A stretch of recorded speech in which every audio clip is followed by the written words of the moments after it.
It's less than 30 days for the 2014 Hockey World Cup.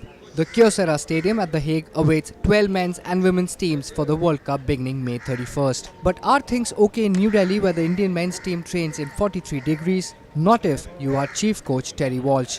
The Australian who took up the Indian men's team coaching assignment wanted a cooler climate to train, as temperatures in Holland would be around 20 degrees. But then, things don't change much in Indian sports administration. Coaches might come and go, but officials at the Sports Authority of India would believe that temperatures at The Hague and Delhi would be the same. Well, you saw the training. It's really hot. It's very, very difficult. But we worked very, very hard this morning, and again, we've worked reasonably hard this afternoon in really hard conditions. This is really difficult for players to continually bring a tempo, but they're doing okay. We're doing quite well. This is a very hard week again for us in the training, and we'll be very pleased when it's over. Teams like Australia have already announced their men's team for the World Cup. It's always a good idea to announce the team early so the players could settle down mentally and not be anxious about whether they are making it to the World Cup or not. If the team is announced early, the core group gets closer and the coaches get an opportunity to explain each and every match to the key players, starting with the tough opening against Belgium.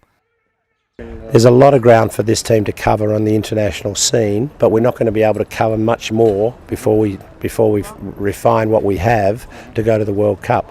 It's a long process. It's taken us every part of 6 months to build the level that we needed to, just from a physical point of view, and until we were able to get to that level, you can't do much else. Unfortunately, international hockey requires that as a basis. You can't do anything else without it.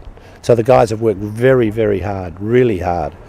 But we finished that major section of the long stuff off this weekend, and they'll be very pleased with that.